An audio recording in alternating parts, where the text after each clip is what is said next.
자신들의 언어는 있지만 그 언어를 표기할 문자가 없는 민족들이 아직까지도 많이 존재한다고 하는데요. 그러한 민족들이 앞다투어 한글을 도입하고 있다고 합니다. 한글은 배우기가 쉬울 뿐만 아니라 거의 모든 소리를 표기할 수 있는 문자이기 때문이라고 하는데요. 이러한 흥미로운 이야기를 미국 CNN의 미모의 여기자가 자세히 취재를 하였다고 합니다. 과연 그녀의 취재에는 무엇이 담겨져 있을까요? 오늘의 스토리 바로 들어보도록 하겠습니다. 안녕하세요.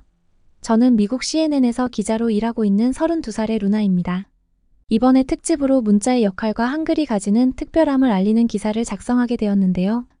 한글이 어떻게 다른 민족과의 문화를 잇는 다리가 될 수 있었는지, 그리고 그 과정에서 어떠한 어려움과 도전이 있었는지를 전해드리고 싶습니다. 사실 제가 이번에 이러한 특집 기사를 작성하게 된 이유는 개인적인 경험에서 비롯된 것이기도 한데요. 저는 미국에서 태어나고 자라면서 자연스럽게 영어를 배웠지만 해외 취재를 다니며 여러 언어를 접하게 되면서 문자의 중요성을 새삼 깨닫게 되었답니다. 특히 2년 전 동남아시아의 작은 마을을 취재하던 중 현지 주민들과의 소통에서 어려움을 겪었던 적이 있었는데요. 그 마을은 자신들의 언어는 가지고 있었지만 정식으로 갖춰진 문자가 없는 상황이었습니다. 그때의 문자가 없는 사회에서는 어떻게 정보와 역사를 기록하고 전파할까? 라는 궁금증이 들었죠. 그 후 한글이 문자가 없는 소수민족들에게 보급되고 있다는 이야기를 듣게 되었고, 이것이 바로 내가 찾아야 할 이야기다. 라는 생각이 들었답니다. 한글은 한국에서 만들어졌지만 그 단순하고 효율적인 구조 덕분에 여러 나라의 민족들에게 중요한 글자로 자리 잡을 수 있었다고 하는데요. 문자는 우리의 일상에서 떼려야 뗄 수 없는 중요한 부분이지만 이 세상에는 아직도 문자 없이 살아가는 민족들이 많이 있답니다. 먼저 문자의 중요성에 대해 간단히 짚고 넘어가 보려고 하는데요. 우리가 일상에서 사용하는 문자, 즉 글자는 단순히 소리나 의미를 전달하는 도구 이상이랍니다. 문자는 우리에게 지식을 전달하고 과거와 현재를 연결하며 생각을 기록할 수 있는 수단을 제공하죠. 교육이나 법률, 경제 등 사회의 거의 모든 시스템이 문자에 기반을 두고 있답니다. 만약 우리에게 문자가 없다면 어떻게 될까요? 일상적인 의사소통뿐만 아니라 기록하고 저장하는 모든 정보들이 사라지게 될 것입니다. 또한 문자가 없다면 언어를 배우거나 다른 사람들과 생각을 나누는 것도 매우 제한적일 수밖에 없겠죠. 그러니 문자가 없는 민족은 얼마나 큰 불편함이 있을지 상상해 볼 수 있습니다. 제가 취재한 중국과 대만 그리고 인도네시아의 몇몇 민족들은 전통적으로 자신들의 고유한 문자를 가지고 있지 않았는데요. 그들은 오랜 세월 동안 말로만 언어를 전승해왔고 이것이 문제가 되지 않는다고 생각했죠. 하지만 시대가 변하면서 이들은 점점 더 문자화된 사회의 필요성을 느끼기 시작하였습니다. 현대 사회에서 문자 없이는 교육을 받기도 어렵고 경제활동이나 법률 체계를 이해하기도 힘들기 때문인데요. 문자가 없는 민족은 자신들의 언어를 기록하거나 보존하기 어려워 결국은 그들의 문화와 역사마저도 사라질 위기에 처하게 되는 것이죠. 이런 상황에서 그들에게 한글은 큰 희망이 되었답니다. 그렇다면 세계의 수많은 문자들 중 왜 하필 한글일까요? 한국의 고유 문자이자 세종대왕이 창제한 한글은 처음부터 누구나 쉽게 배울 수 있도록 만들어졌는데요. 한글의 과학적이고 체계적인 구조는 소리를 그대로 적을 수 있게 하고 매우 간단한 원리로 문자화를 가능하게 하죠. 그래서 한글은 모든 소리를 거의 다 표현할 수 있다는 점에서 다양한 언어와 문화를 가진 민족에게 적합한 문자로 떠올랐습니다. 한글의 창제는 그 자체로 인류 역사상 매우 독창적인 사건 중 하나로 당시 조선의 상황과 세종대왕의 통치 철학을 반영한 위대한 업적인데요. 세종대왕은 백성들이 보다 쉽게 문자를 배워서 자신의 생각을 표현하고 지식을 습득할 수 있도록 돕기 위해 새로운 문자를 고안했죠. 한글이 창제된 배경과 그 우수성을 탐구하면서 왜 이 문자가 전 세계적으로 주목받고 있는지, 그리고 왜 그렇게 많은 민족들이 한글을 도입하는지를 더 잘 이해할 수 있었습니다. 15세기 초 조선은 사회 전반적으로 한자를 사용하고 있었는데요. 한자는 당시 중국에서 오랜 역사를 거쳐 사용되어 왔고 조선에서도 지식인과 지배층 사이에서 학문과 문서를 기록하는 데 쓰였습니다. 그러나 한자는 그 복잡성으로 인해 일반 백성들이 배우기가 매우 어려웠죠. 한자는 수천 개의 글자를 외워야 했기 때문에 문맹률이 매우 높았는데요. 글을 읽고 쓸 수 있는 사람들은 소수였고 지식과 정보는 상류층에만 제한되었죠. 세종대왕은 그러한 상황을 매우 안타깝게 생각했는데요. 백성들이 자신의 목소리를 낼 수 없고 국가의 법령이나 정책을 제대로 이해하지 못하였기 때문이죠. 그래서 이러한 문제를 해결하고자 그는 새로운 문자를 만들기로 결심하였습니다. 그의 목표는 단순했는데요. 누구나 쉽게 배울 수 있고 자신의 말을 정확하게 표현할 수 있는 문자를 만들자는 것이었죠. 이것이 바로 한글 창제의 출발점이었습니다. 세종대왕은 한글을 만들 때 단순히 새로운 문자를 발명한 것이 아니라 문자의 구조와 사용법까지 철저하게 계획했는데요. 그 결과 한글은 의문학적으로 매우 체계적이고 과학적인 구조를 갖게 되었답니다. 한글은 자음과 모음이 결합되어 음절을 이루는 방식으로 구성이 되는데요. 자음은 발음할 때의 발음기관을 본떠서 만들어졌습니다. 예를 들어 기역은 혀가 목구멍 뒤쪽에 닿는 모양을 형상화한 것이고 미음은 입술이 닫히는 모양을 본뜬 것입니다. 이렇게 각 문자의 모양이 발음기관의 움직임과 연관되어 있어 문자를 배우는 사람은 자연스럽게 발음과 문자를 연결지을 수 있는데요. 이는 당시로서도 매우 혁신적인 방식이었으며 현재까지도 그 과학적 구조가 높이 평가되고 있답니다. 또한 한글의 모음은 하늘과 땅 그리고 사람을 상징하는 철학적 의미를 담고 있는데요. 모음 아는 하늘을, 은은 땅을, 이는 사람을 상징하며 이 세 가지 요소가 결합하여 다른 모음을 형성한답니다. 이러한 철학적 기초는 한글이 단순한 문자가 아니라 조선의 세계관과 자연의 이치를 반영한 문자라는 것을 보여주죠. 한글의 가장 큰 장점 중 하나는 그 단순함인데요. 한글은 기본 자음과 모음만을 익히면 대부분의 발음을 표현할 수 있답니다. 자음 14개와 모음 10개로 구성된 총 24개의 기본 자모만으로 수많은 소리를 조합할 수 있죠. 이는 수천 개의 한자를 외워야 했던 기존의 문자 체계와는 비교할 수 없을 정도로 쉬운 구조였습니다. 그리고 세종대왕은 한글이 백성들에게 쉽게 전달될 수 있도록 노력했는데요. 한글을 창제한 후 그는 이를 널리 퍼뜨리기 위해 훈민정음이라는 설명서를 만들었답니다. 훈민정음에는 한글의 창제 이유와 그 사용법이 상세히 기록되어 있는데요. 특히 훈민정음 서문에는 나란말이 중국과 달라 한자로는 통하지 않기 때문에 한글을 만들었다고 적혀 있죠. 이 말은 당시 조선 백성들의 언어 생활이 한자와 맞지 않아 불편했음을 시사하며 한글이 백성을 위한 문자로서 창제되었음을 강조하고 있답니다. 한글의 또 다른 우수성은 그 정교한 음운 체계인데요. 한글은 음소 문자로 자음과 모음을 결합해 하나의 음절을 표현한답니다.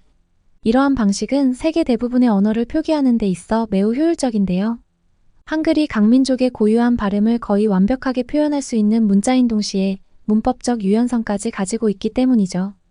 또한 한글은 다른 문자들에 비해 공간적으로도 아주 효율적인데요. 한 음절이 하나의 블록 형태로 구성되기 때문에 글자를 읽을 때 각 음절 단위로 정보를 쉽게 처리할 수 있죠. 이는 읽는 속도를 높이고 문자의 가독성을 증가시키는 데 큰 역할을 한답니다. 게다가 한글은 디지털 환경에서도 매우 유리한 문자인데요. 유니코드로 표준화된 한글은 컴퓨터와 스마트폰에서 문제없이 사용될 수 있으며 이는 전 세계적으로 한글의 응용 가능성을 더욱 확대하고 있답니다. 세종대왕의 한글 창제는 그저 문자를 만드는 것에 그치지 않았는데요. 한글은 조선의 사회 전반에 걸쳐 큰 변화를 일으켰습니다. 무엇보다 백성들이 자신의 생각과 감정을 표현할 수 있는 도구를 얻게 되면서 조선 사회는 지식과 정보가 상류층에만 제한되지 않고 모든 계층으로 확산될 수 있는 기반을 마련했죠. 문맹률이 감소하고 백성들은 보다 적극적으로 국가의 정책에 참여하게 되었답니다. 그리고 한글이 창제되면서 조선의 문화도 더욱 풍부해졌는데요. 다양한 문학 작품이 한글로 기록되었고 이는 일반 백성들에게도 쉽게 전달될 수 있었죠. 이전에는 지식인들만 이해할 수 있었던 역사적, 철학적, 문학적 지식들이 한글을 통해 보다 넓은 층으로 퍼져나갔답니다. 이는 조선의 문화적 발전에 크게 기여했으며 오늘날 한글을 사용하는 한국에서도 그 영향력이 이어지고 있죠. 그래서 유네스코에서는 한글 창제의 업적을 기념하며 1989년에 세종대왕상을 만들었는데요. 문자를 통해 백성들이 자신의 생각을 표현하고 더 나아가 지식을 나눌 수 있도록 한 세종대왕의 공로를 높이 산 것이죠. 그의 성과는 단순히 문자를 만든 것에 그치지 않고 문해력을 통해 사람들의 삶을 변화시키는 데까지 영향을 미쳤답니다. 유네스코는 바로 이러한 세종대왕의 정신에 착안하여 전 세계에서 문해교육을 통해 삶을 개선하려는 노력에 대한 상을 만들게 된 것인데요. 세종대왕상이란 이름이 붙은 이유는 바로 그가 모든 이가 배워 쓸 수 있는 문자를 만든 최초의 지도자 중 하나였기 때문이죠. 오늘날의 한글은 단순히 한국 내에서만 사용되는 문자가 아닌데요. 앞에서 언급한 것처럼 한글은 그 독창적인 구조와 쉬운 학습성 덕분에 세계 여러 민족들에게도 큰 관심을 받고 있습니다.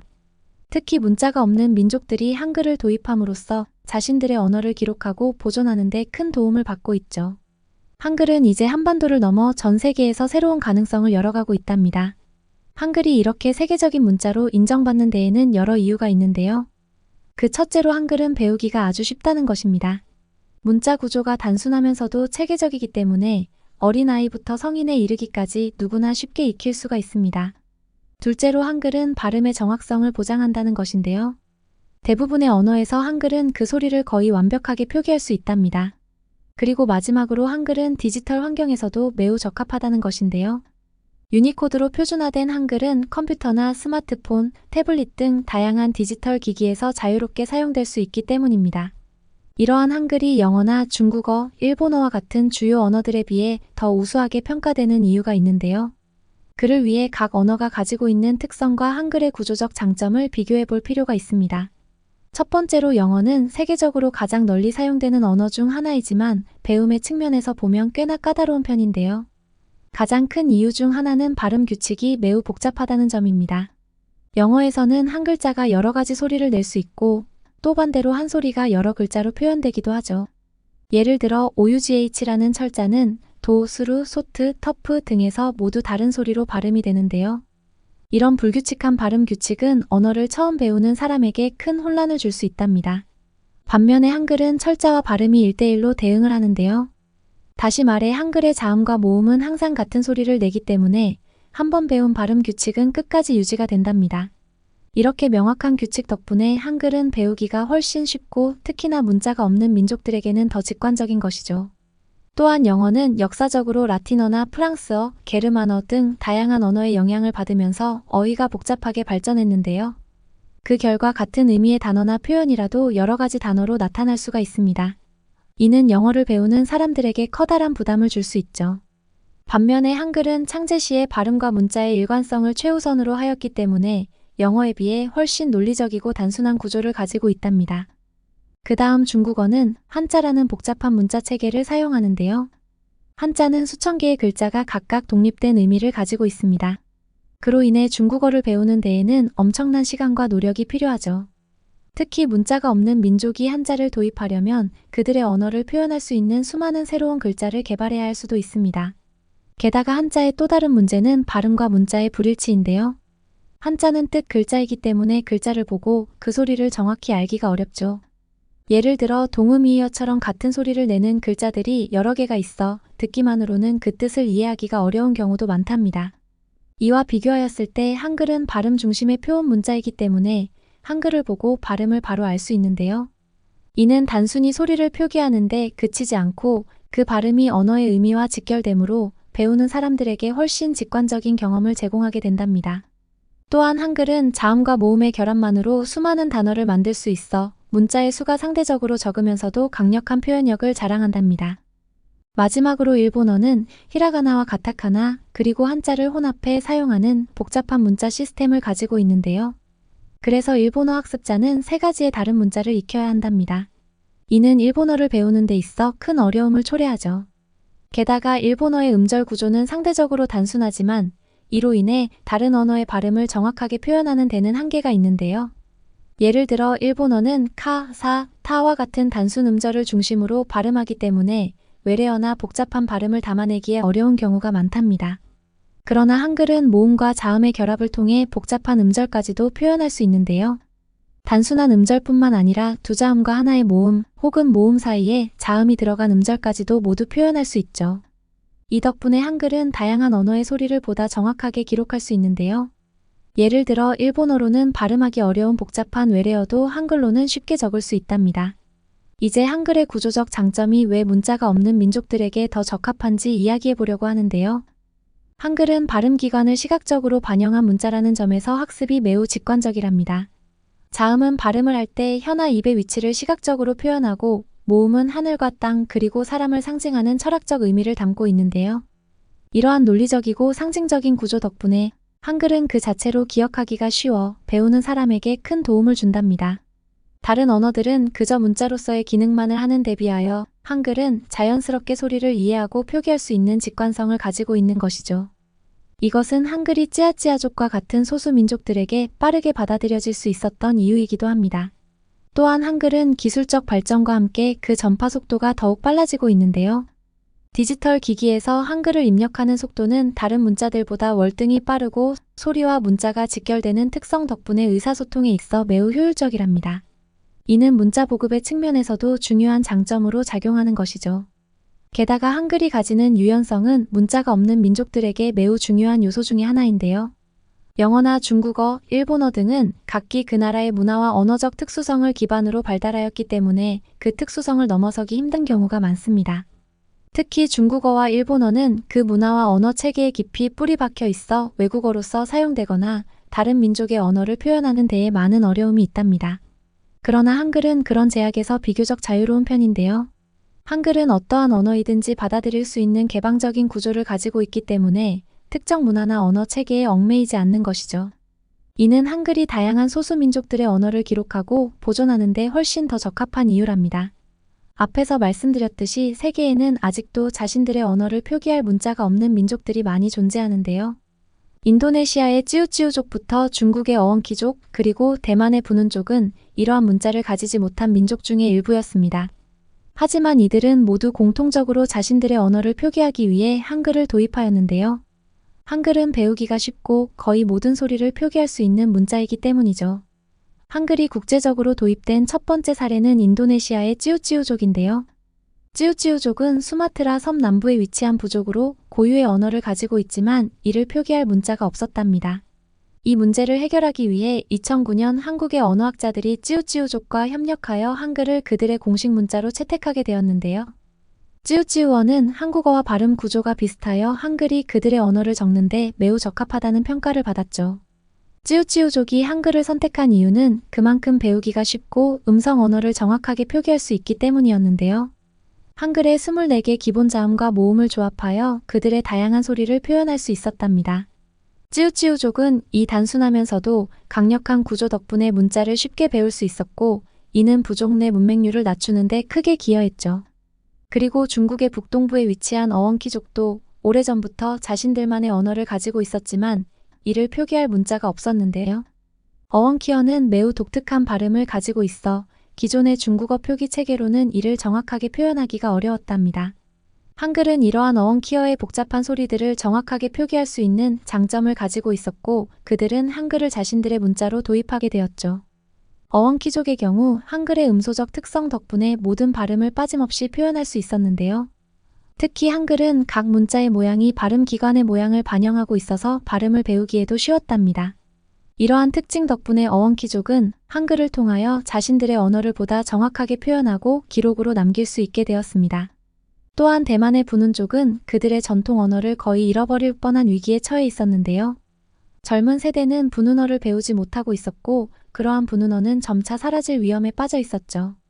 그래서 부눈족은 방법을 찾기 위해 여러 문자들을 검토하였고 그 중에서 한글이 가장 적합하다는 결론에 도달하였답니다. 부눈족은 한글을 통해 자신들의 언어를 표기할 수 있었을 뿐만 아니라 문자가 간단하고 체계적이어서 젊은 세대에게도 쉽게 교육할 수 있다는 장점을 발견하였는데요. 한글은 그들의 언어를 기록할 수 있는 유일한 수단이 되었고 이를 통해 부눈족은 자신들의 언어와 문화를 보존할 수 있는 길을 찾게 되었답니다. 이처럼 한글이 다양한 민족들에게 선택된 것은 한글이 그저 단순히 한국어를 위한 문자에 그치지 않고 전 세계의 언어를 표현할 수 있는 잠재력을 가지고 있음을 보여주는데요. 이러한 사례들은 문자가 없는 민족들에게 새로운 가능성을 제시하고 있으며 그들의 언어와 문화를 보존하는 데 중요한 역할을 하고 있음을 시사하고 있답니다. 이러한 한글이 더욱 많은 민족들에게 보급된다면 아직까지 문자를 가지지 못한 여러 언어들이 기록되고 보존될 수 있을 것입니다. 이는 세계의 문화적 다양성을 지키는데 큰 기여를 할 수 있으며 한글이 세계적인 문자로 자리매김할 수 있는 중요한 발판이 될 수 있죠. 한글은 그 창제 배경에서부터 현대적 응용 가능성에 이르기까지 아주 놀라운 문자인데요. 세종대왕의 창의성과 백성을 향한 사랑이 담긴 이 문자는 단순한 글자가 아니라 모든 사람이 자신의 생각과 감정을 표현할 수 있는 도구로서의 가치를 지니고 있습니다. 이러한 특성 덕분에 한글은 문자가 없는 민족들에게 적합한 도구로 자리 잡을 수 있었는데요. 발음과 문자의 직관적인 대응, 적은 문자 수로도 표현이 가능한 풍부한 소리체계, 그리고 학습의 용이성 덕분에 세계적으로 인정받는 문자가 될 수 있었답니다. 한글은 앞으로도 다양한 민족들에게 새로운 기회를 제공하며 전 세계적으로 더욱 널리 퍼질 가능성이 무궁무진한데요. 한글이 단순하게 한국의 문자로서만이 아니라 인류의 보편적 가치를 담은 세계적인 문자로 빛나게 될 날을 기대합니다. 오늘은 미국 CNN에서 일하고 계시는 루나 씨의 스토리를 들어보았는데요. 문자가 없는 민족들에게 한글이 도입되고 있다는 것이 한국인으로서 너무 자랑스럽습니다. 사연을 주신 루나 씨에게 감사의 말씀을 전하고요. 다음에 또 다른 취재의 이야기도 보내주시면 감사하겠습니다. 오늘의 이야기를 끝까지 들어주신 시청자분들께도 감사의 말씀을 드리고요. 응원의 댓글과 함께 구독과 좋아요는 영상을 제작하는데 큰 도움이 되니 한 번씩 눌러주시면 정말 감사하겠습니다. 그리고 혹시 소개하시고 싶은 좋은 이야기가 있다면 고민하지 마시고 대표 이메일로 보내주세요. 영상 제작에 적극 반영하도록 하겠습니다. 앞으로도 더 좋은 사연들을 소개해드리기 위해 노력하겠습니다. 감사합니다.